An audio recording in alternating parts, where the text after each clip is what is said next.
안녕하세요. 김우택 회계사입니다. 스타트업이 알아야 할 세무 회계. 이번 시간에는 세무가 아니고요. 회계와 회계 관리에 대한 내용 준비해 왔습니다.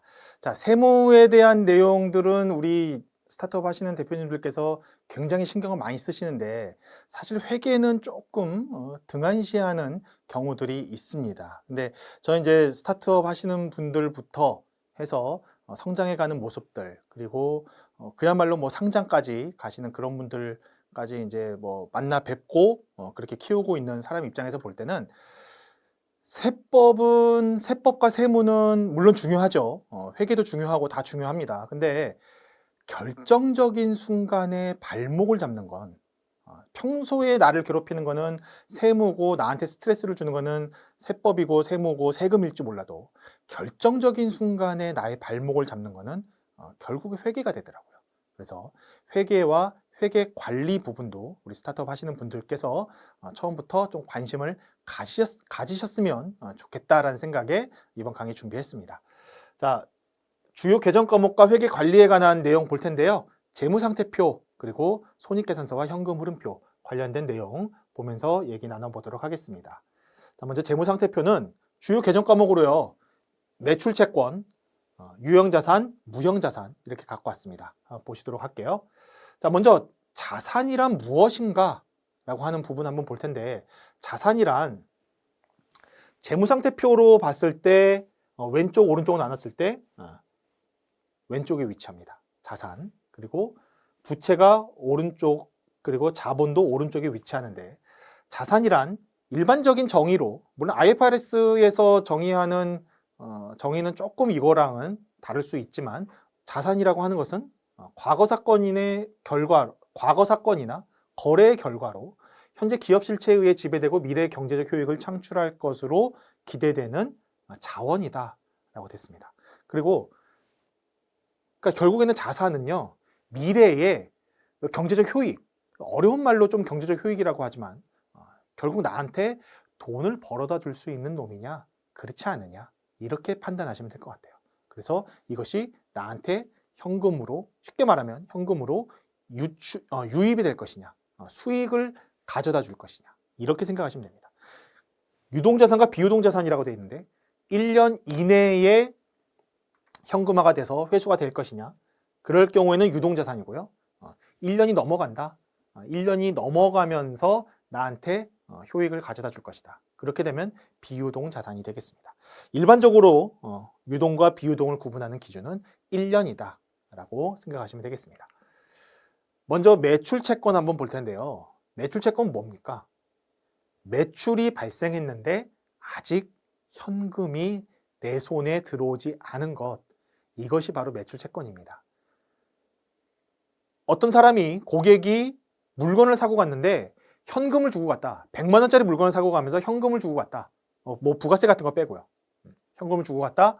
이때 매출채권이라는 건 없습니다. 근데 뭐 1년 뒤에 주겠다. 1년 뒤에 주겠다라는 사람은 뭐 좀 그렇죠. 한 3개월 있다 주겠다. 한 달 있다 주겠다. 이렇게 쉽게 말해서 외상으로 사가는 거. 이게 매출채권이고, 우리 거래 현장에서 쉽게 쓰이는 것들은 신용카드입니다. 신용카드도 내가, 고객이 오늘 신용카드를 긁고 갔으면 바로 카드사에서 돈을 주는 게 아니고 한 최소 이틀에서 3일 정도 어떤 신용에 대한, 신용카드가 신용에 대한 거잖아요. 외상으로 사고 그것을 카드사가 나한테 한 2, 3일 정도 최소한 있다가 돈을 돌려주는 것, 이것이 바로 매출채권이다 라고 생각할 텐데, 자산은 자산인데요. 뭐 현금을 오늘 받아서 1년 동안 정기예금에 넣어놓으면 이자라도 붙는데, 매출채권은 자산은 자산인데 돈을 분명히 받을 거긴 한데 갖고 있다고 해서 이자가 붙는 것도 아니고 관리하는데 어려움만 끼치고, 이 사장님이 도대체 돈을 언제 줄 것인가, 이거에 대한 걱정만 쌓이는 게 바로 매출채권이다 라고 생각하시면 되겠습니다.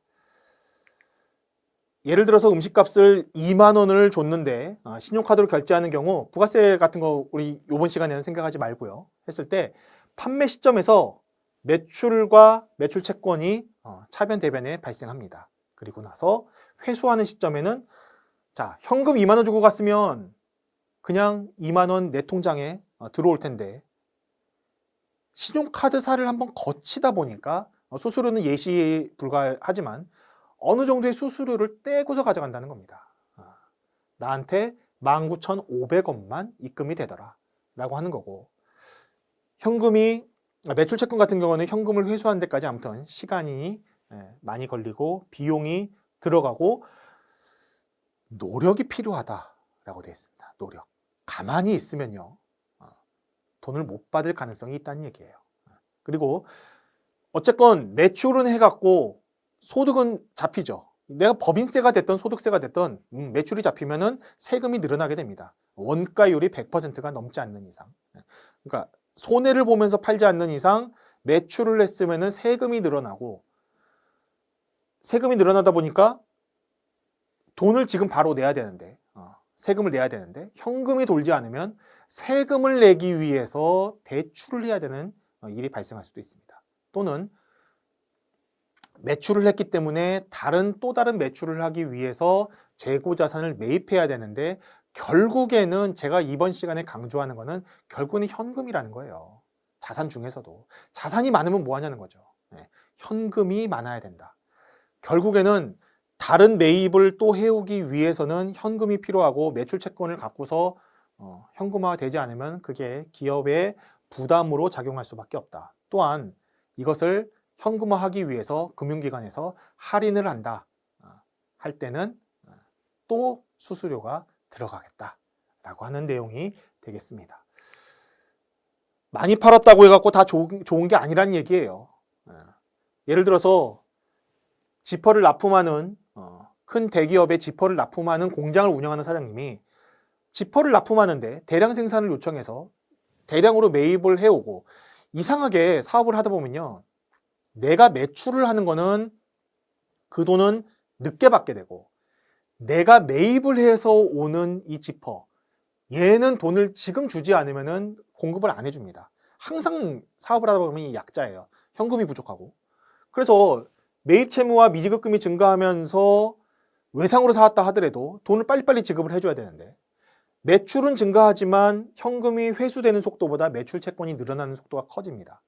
그러면 매입 채무도 계속 갚아야 되니까 현금이 필요한데 막상 아웃도어가 잘 안 팔리는 경우를 생각해 보세요.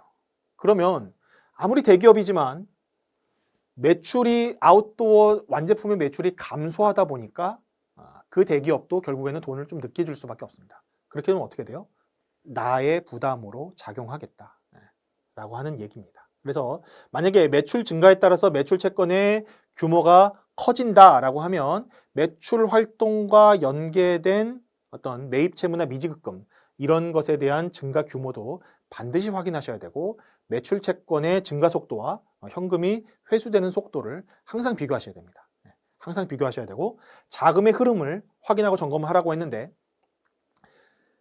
지금 현재 매출을 하면서 매출 채권이 있죠. 현금화가 아직 안 된 상태에서 매출 채권 갖고 있는데 또 다른 매출을 위해서 내가 자금을 끌어 써야 되는 그런 경우가 발생할 수 있다는 얘기를 드리는 거고, 자, 부가세 납부 이슈라고 되어 있는데요. 자, 100만 원의 매출을 했으면 10만 원의 부가세를 받아서 110만 원을 고객한테 받아야 됩니다. 근데 부가세를 납부하기 전까지 110만 원을 회수를 못하면 10만 원은 100만 원이야 내 돈으로 들어오는 거지만 10만 원은요 고객이 납부해야 되는 부가세를 내가 대신 받아서 국세청에다 납부해 주는 거잖아요. 내 돈이 아니잖아요. 근데 110만 원을 매출 채권을 못 받고 아직 미수로 깔려 있다라고 하면은 10만 원을요 내 돈으로 먼저 내야 됩니다. 국가에다가. 100만 원 못 받은 것도 억울한데 10만 원 부가세까지 내가 대신 먼저 내줘야 돼요. 그 상대방은요 매입 세금 계산서를 받아갔기 때문에 10만 원 먼저 공제받습니다. 돈을 주지도 않았는데 그런 문제가 생긴다. 그래서 여기 써 있는 게 이제 부가세 납부 이슈입니다. 그래서 이 매출 채권을 관리하는 데 어려움이 있다라고 했는데, 제가 하나 경험했던 예를 한번 들어드리면, 일을 해주고 보고서를 썼는데 돈을 못 받았어요. 돈을 못 받았는데 그게 한 1,000만 원 넘는 돈이었거든요. 그러면 부가세를 1,000만 원이라고 하면 부가세 100만 원 제가 먼저 국세청에 내야 됩니다. 내야 되고 돈을 언제 주실 거예요? 사장님 잘 지내세요? 연락을 하게 돼요. 혹시나 전화 안 받을까 봐, 돈 못 받을까 봐 연락하게 됩니다. 그래서 제가 전화를 했는데 다음 주에 준대요. 이번 주 금요일에 주겠대요. 진짜 그랬어요. 똑똑히 기억합니다. 그래서 제가 아이고 사장님 감사합니다 그랬어요. 그랬더니 회계사님 뭐가 감사해요? 저희가 늦게 드려서 죄송하지요. 근데 전화 끊고서는 욕할지언정 그 앞에서는 아이고 감사합니다라고 저도 모르게 일어서서 감사의 표시를 했습니다. 금요일 날 돈 들어왔을까요? 돈 안 들어왔어요. 그 다음 주 월요일 날 다시 전화했습니다. 깜빡했다고. 이번 주 금요일 날 꼭 주겠다. 그 주 금요일에 들어왔을지는 상상에 맡기겠습니다. 그래서 이런 매출 채권이 매출이 늘어난다고 해서 좋을 게 없다는 거예요. 지금 매출하려고 일해요?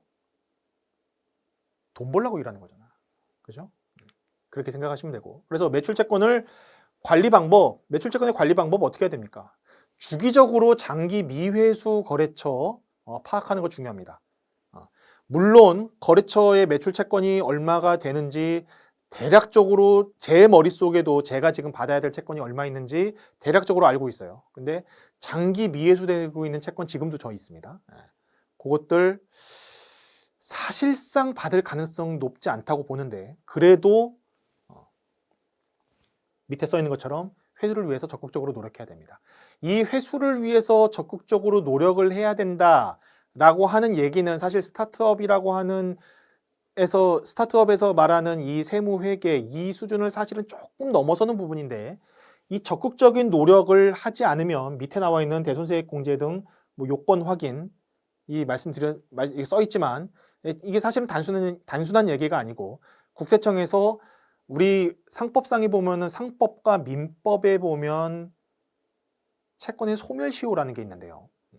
소멸시효가 완성이 되면 법상으로는 소멸시효가 완성이 되면 대손 요건을 갖췄다라고 써 있지만 실질적으로 국세청에서 이 세무행정을 하면서 볼 때는 단순히 소멸시효가 지날 때까지만을 기다려서 못 받았다고 해서 대손 처리를 하면 세무상 인정을 해줄까요? 안 해줄까요?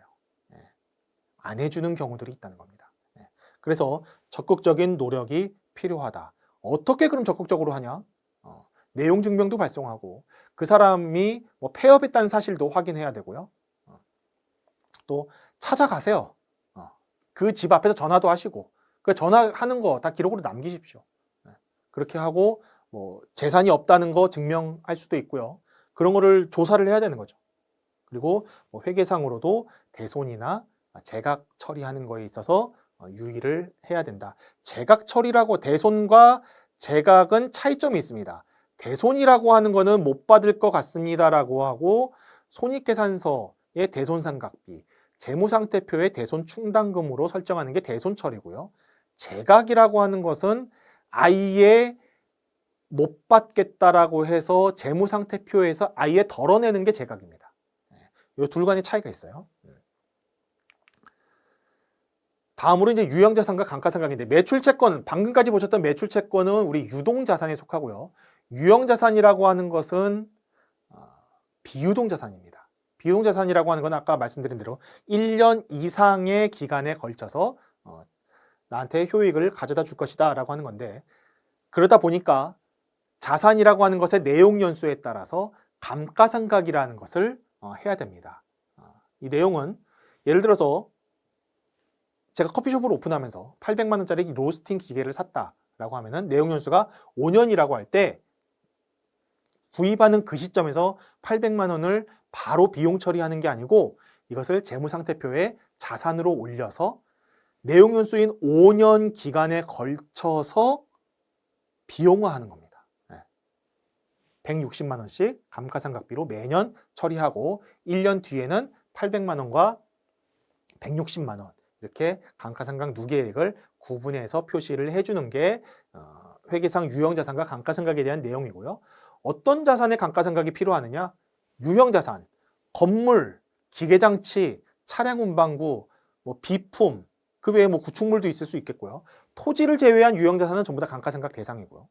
무형자산에 대해서도 감가상각을 해야 됩니다. 우리가 무형자산에 대해서도 감가상각을 해야 되고, 자, 뭐 밑에 보면 건설 중인 자산은 감가상각 대상인가라고 했는데, 건설이나 취득에 장기간 1년 이상이 소요되는 경우 일반적으로 감가상각을 하지 않고 건설 중인 자산이라고 계상을 하게 됩니다. 방금 말씀드린 대로 건설 중인 자산에 대해서는 감가상각을 하지 않고 취득이 완료된 시점, 사용이 가능하게 된 그 시점부터 감가상각을 하게 된다라고 하는 거 알아두시면 되겠어요. 그러면 감가상각비는 어떤 항목입니까? 어떤 비용이에요? 감가상각비는? 감가상각은 딱 감가상각비는 무조건 이 항목입니다라고 얘기할 수가 없습니다. 왜냐하면 감가상각은요, 재고자산을 통해서 재고자산의 항목을 구성할 수도 있고요. 본사 건물 등이면 판매관리비, 그 다음에 연구소 건물이라면 또 역시나 판매관리비인데, 그 중에서도 비용으로 인식되는 시점은 재고자산인 경우에는 매출 원가를 통해서, 판매관리비는 감가상각을 통해서, 연구소 건물 등은 경상연구개발비라는 항목을 통해서 비용이 인식되는 겁니다.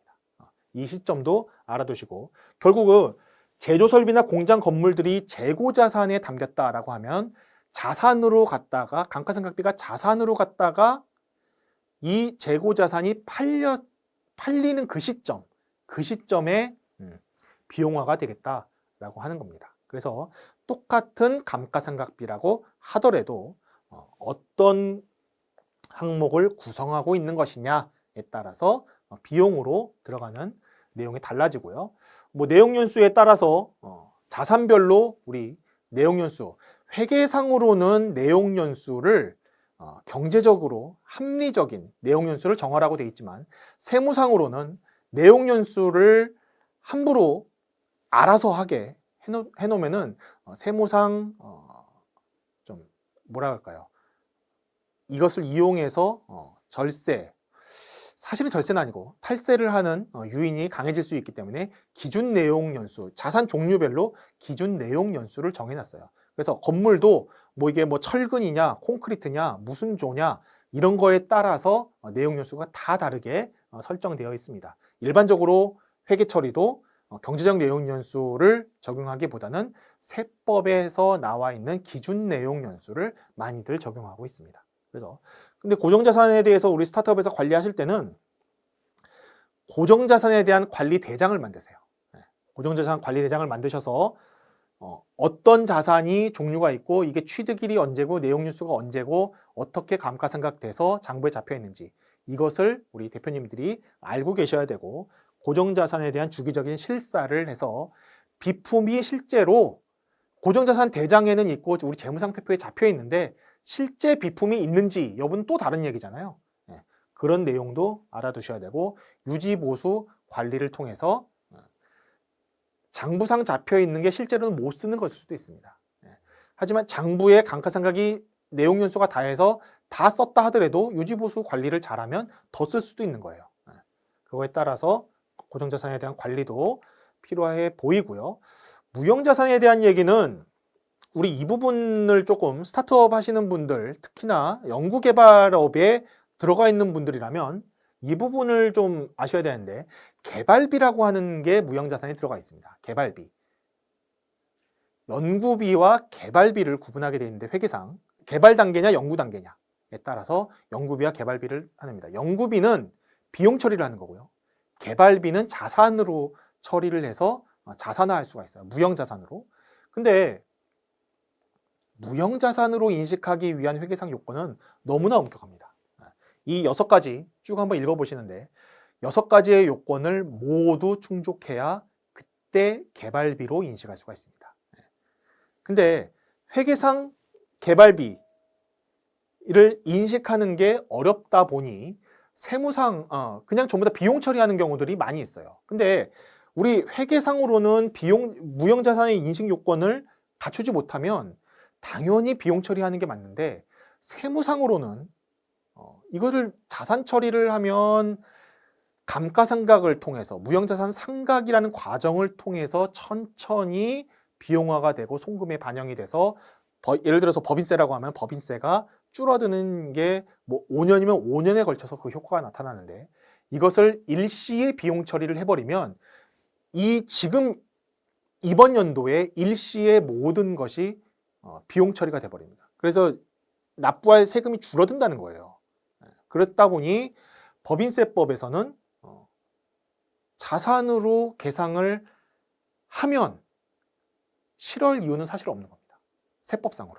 그죠?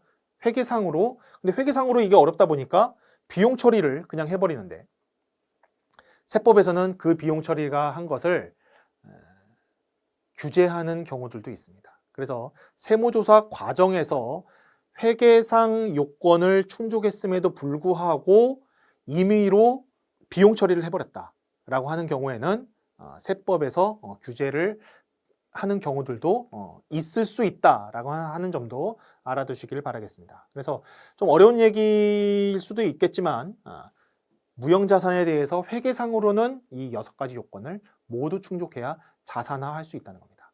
근데 처음에 연구 개발을 하고 해야 되는 이런 업종을 하는 스타트업들은 회계상 자산으로 처리를 하는 것을 선호하는 경우들이 많아요. 왜?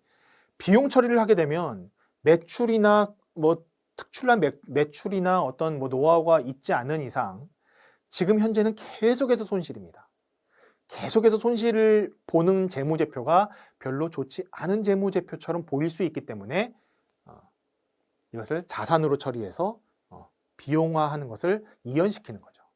그래서 제가 스타트업 관련돼서 뭐 심사나 평가 같은 거를 갔을 때 무형자산이 들어가 있다라고 하고 이것에 대해서 손익계산서를 봤는데 좀 감가상각이 반영이 되어 있지 않거나 개발비로 반영되어 있는 금액과 당기손익을 비교해 봤을 때 어떤 것이 큰가라는 것을 비교해 보면 이 회사가 지금 분식을 하고 있는지 그렇지 않은지를 한눈에 알아볼 수가 있습니다. 다음으로 이제 부채에 관한 얘기를 나눠보겠습니다. 부채는 자산과 반대로요. 과거 사건이나 거래 결과 현재 기업이 부담하고 있는 의무입니다. 이렇게 생각하시면 되는데 마찬가지로 1년 이내에 갚아야 된다 라고 하는 것은 유동부채고요. 1년이 넘어서 천천히 갚아도 된다라고 하는 것은 비유동부채예요. 유동부채의 가장 대표적인 것은 매입채무, 미지급금, 단기차입금 이런 게 되겠고요. 비유동부채의 대표적인 것들은 뭐 장기 매입채무도 있겠지만 장기 매입채무 그렇게 많지 않고요. 장기차입금 또는 퇴직급여 충당부채 같은 것들이 비유동부채의 가장 대표적인 예가 되겠습니다. 다음으로 이제 손익계산서입니다. 재무상태표를 넘어서 이제 손익계산서를 볼 텐데 손익계산서는 일정 기간 동안 기업의 경영 성과를 나타내는 표가 손익계산서다라고 보시면 됩니다. 1월 1일부터 12월 31일까지 우리 회사가 얼마를 매출했고 비용은 어떻게 썼고 그런 것들이 쭉 나와 있는 게 이제 손익계산서인데 기업의 미래 현금 흐름과 수익 창출을 할 수 있는 능력을 파악하는 데 도움이 될 수 있는 재무제표가 되겠습니다. 그래서 영업이익이 중요하냐 아니면 당기순이익이 중요하냐 이런 문제들이 있는데 뭐 구체적인 이런 내용들은 한번 보시면 되겠고요. 사업을 계속할 때 어떤 사업을 할 것이냐라는 문제로 귀결될 수가 있습니다. 1번 사업 같은 경우에는요. 법인세 손실이 발생했고 당기순 손실이 발생했지만 영업이익이 플러스고요.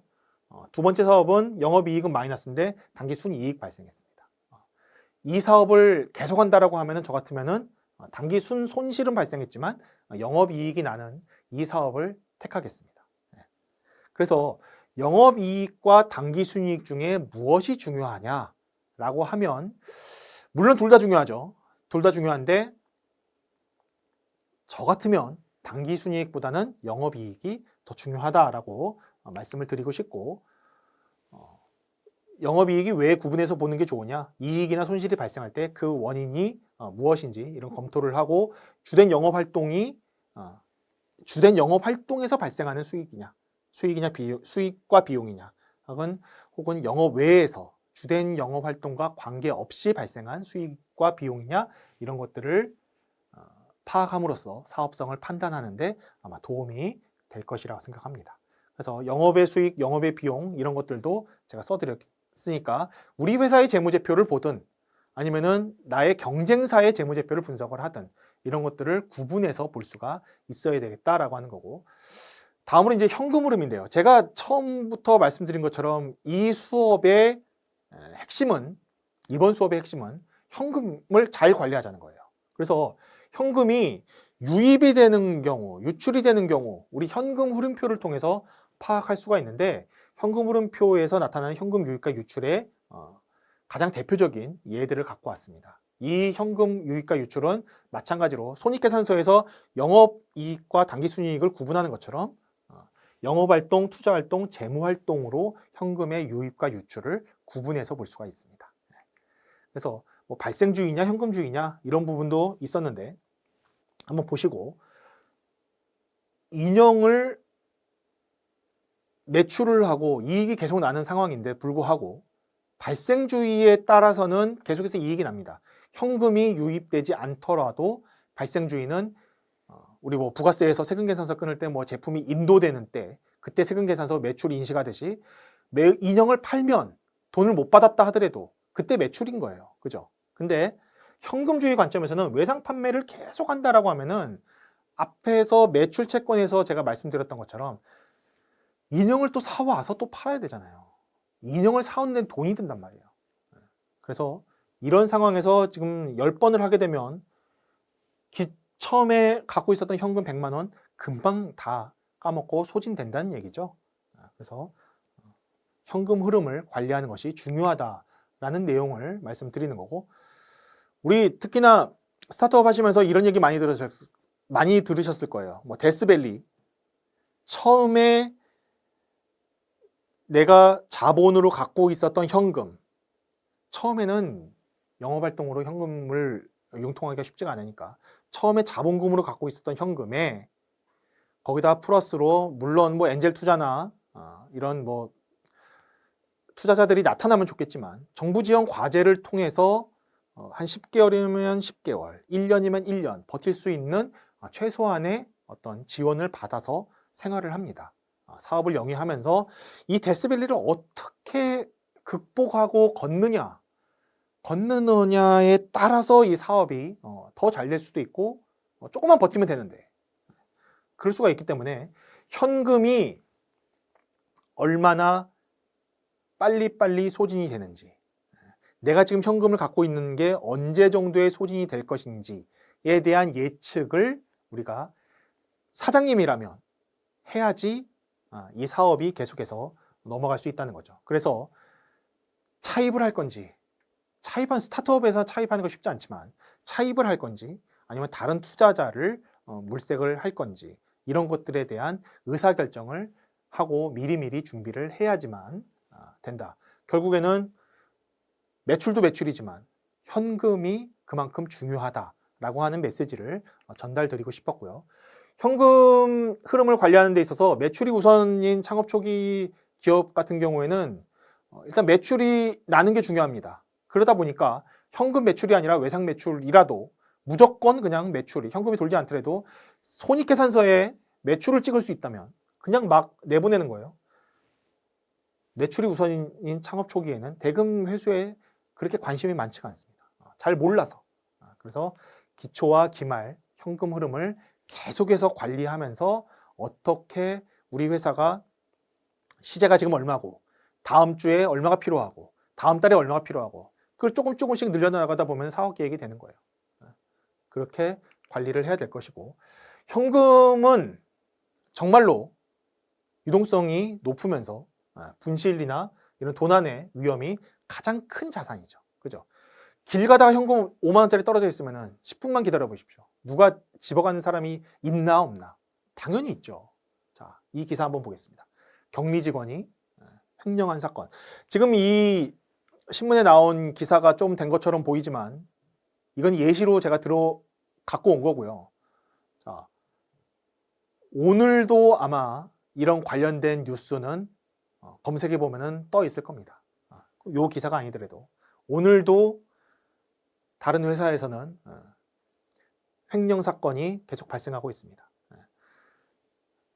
횡령 혐의로 기소된 A씨 무겁다고 항소했지만 원심과 같은 형을 선고했다고 합니다. 2016년 이게 지금 2016년부터 회사 돈 20억 원을 횡령해서 인터넷 도박 등에 쓴 격리 직원이 3년형을 선고받았다라는 기사인데 2016년 1월부터 올해 초까지래요. 올해가 언제예요? 2019년 기사이기 때문에 2019년 초까지. 그러면은 11월부터니까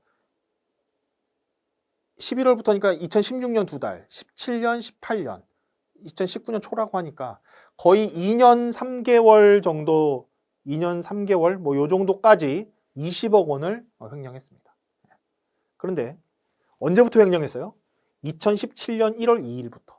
1월 2일쯤이라고 되어 있는데 1월 2일부터요.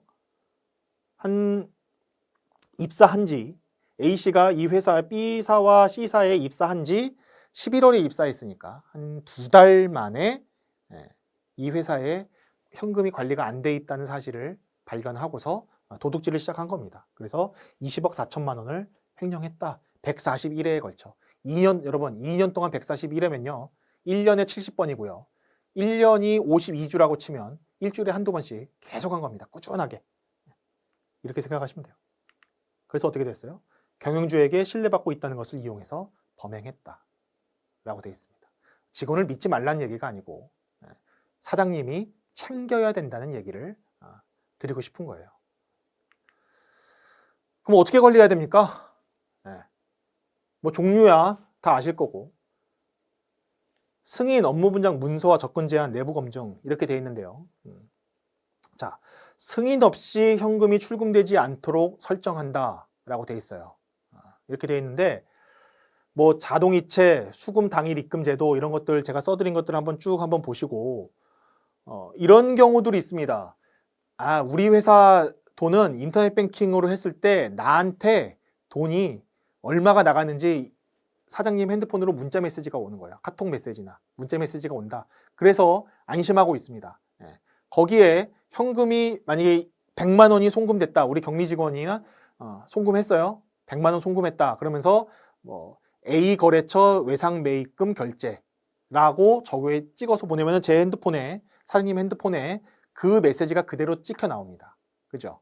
근데 A 거래처 외상 매입금 결제라고 하는 그 문자 통장에 찍히는 그거 인터넷 뱅킹 해보신 분들 다 아실 거예요. 누가 찍습니까?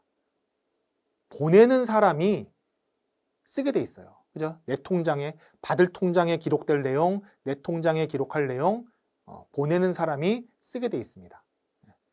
내가 격리 직원이 우리 회사 돈 자기 통장에다가 보내면서 A 회사 외상 매입금 거래 결제라고 써도 사장님은 그 문자 메시지만 보면 A 회사 진짜 외상 매입금 결제한 거라고 생각하시는 거예요. 그래서 문자 메시지 그 이체되어 있는 거 통장 통보되는 거 그것만 믿지 마시고 실제로 어떤 계좌로 나갔는지를 파악을 하셔야 된다는 거고. 그죠? 내부 검증. 자, 문서화해서 자금일보 이런 것들 주기적으로 점검하세요. 한 달에 한 번씩. 6개월에 한 번씩 좀 너무 긴 것 같고요. 한 달에 한 번, 혹은 일주일에 한 번, 정기적으로 매주 금요일마다, 매월 뭐 마지막 주 말일마다 현금이 지금 언제가 있는지 인터넷 뱅킹 조회 화면 출력해 갖고 같이 점검하게 하면 됩니다. 이거 주기적으로 실시하시고요. 부정기적으로 금융 조회를 해봐라. 사장님이 들어가서 인터넷 뱅킹 검색해 보라는 겁니다. 이거 왜 부정기적이에요? 매주 금요일마다 들어가는 거는 보고하는 거는 주기적으로 하는 거고요. 매주 금요일마다 하는 것만 하고서 끝낸다고 하면요. 직원이 월요일 날 출금해서 금요일 날 낮에 입금합니다. 자기 돈으로 쓰고. 그걸 막기 위해서 수요일에도 해보고 목요일에도 한번 들어가 보고 하는 겁니다. 근데 이거 너무 자주 하면 직원이 떠나죠. 우리 사장은 날 못 믿어. 직원이 떠날 수 있기 때문에 너무 자주 하실 필요는 없고 주기적 실시와 부정기적 실시 이 부분은 잘 나눠서 우리 관리를 하시면 되겠다라고 하는 내용 말씀드렸습니다. 자, 여기까지 해갖고요. 우리 스타트업 기업이 회계상으로 어떤 관리를 해야 되고 그 관리를 해야 되는 포인트가 그 계정 과목별로 어떤 것들이 있는지에 대해서 제가 한번 말씀드려봤습니다. 가장 중요한 거 재무상태표도 있고 손익계산서도 있고 자산, 부채, 뭐 자본 다 있지만 사업을 하시는 목적에 따라서 달라질 수는 있겠지만 가장 중요한 거 현금에 대한 관리입니다. 현금에 대한 관리가 되지 않으면 그 회사의 내부 통제는 아무것도 없다고 보시면 돼요. 가장 중요한 게 현금입니다. 사업을 하는 데 있어서도 중요한 게 현금이고 관리의 포인트도 현금이 돼야 되겠다. 매출도 중요하고 자산 지키는 것도 중요합니다만 제가 말씀드린 포인트 꼭 잊지 마시고 사업하시고요.